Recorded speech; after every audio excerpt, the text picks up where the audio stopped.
ஒரு மாதத்திற்குள்ளார உங்களை புத்திசாலியாய் மாற்றும் ஒரு சூப்பரான வீடியோ. நேற்றைய தினத்திற்கான பதில் டேஷ் பயப்படுதல் ஞானத்தை போதிக்கும். நீதிமொழிகள் 15:33 இருக்கு. கர்த்தருக்கு பயப்படுதல். டே 16 இன்னைக்கான கொஷின். எப்போது மூடன் ஞானவான் என்று எண்ணப்படுவான்?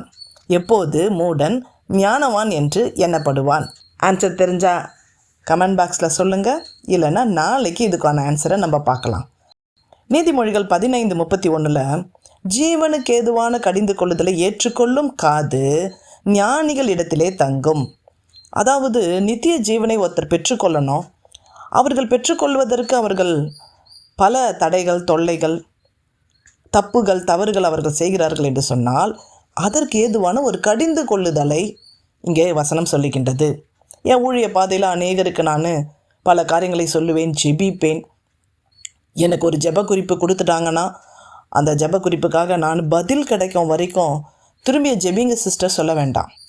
நீங்கள் 4 மாதத்துக்கு முன்னாடி சொன்ன ஜெப குறிப்பு எனக்கு தெரியும், நான் ஜெபிப்பேன்.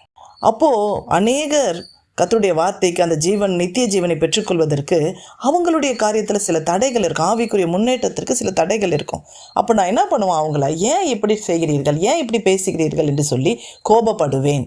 நிறைய பேர் என்னுடைய கோபத்திற்கு ஆளாவார்கள். அவர்கள் இந்நாட்களிலே கர்த்தருடைய அந்த நித்திய ஜீவனை பெற்று வாழ்கின்றார்கள். நிறைய பேரை கோபப்பட மாட்டேன், ஏன்னா இது அடங்காததுன்னு தெரியும், திருந்தாததுன்னு தெரியும், விட்டுருவேன். ஆனால் சில பேருக்கெல்லாம் நான் கடிந்து கொள்ளும் பொழுது அவர்களுக்கு கோபமாக வரும்.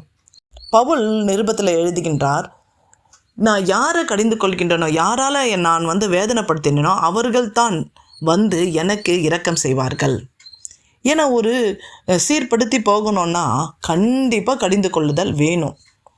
ஒரு தம்பி பல வருஷங்களுக்கு முன்னாடி யூடியூப் மூலியமாக ஜெபித்து கொண்டார்.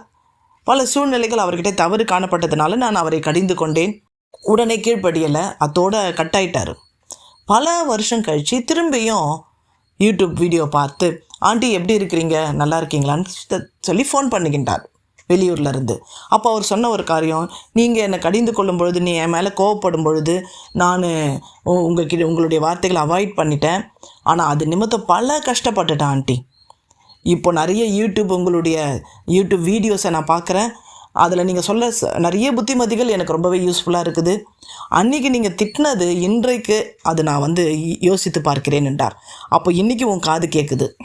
இங்கே அதான் ரொம்ப அழகாக சொல்லுது, ஏற்றுக்கொள்ளும் காது ஞானிகளிடத்திலே தங்கும். சில வீடுகளிலே சண்டை என்று எங்களை கூப்பிடுவார்கள். அவர்களுடைய அந்த வாக்குவாதத்திற்கு நாங்கள் சமரசம் பண்ண போவோம். அப்போது கத்தராண்டி கிட்ட நெருங்கி இருக்கிறவர்களை மாத்திரம் வாயை மூடுன்னு சொல்லுவோம். தூரமாக கத்தரை விட்டு தூரமாக இருக்கிற ஒரு தருத்தலையான பர்சனோ, கீழ்ப்படியாத அடங்காத ஒரு பர்சனோ, தூரமாக இருக்கிற கத்தரை விட்டு தூரமாக இருக்கிற கண்டுக்கவே மாட்டோம்.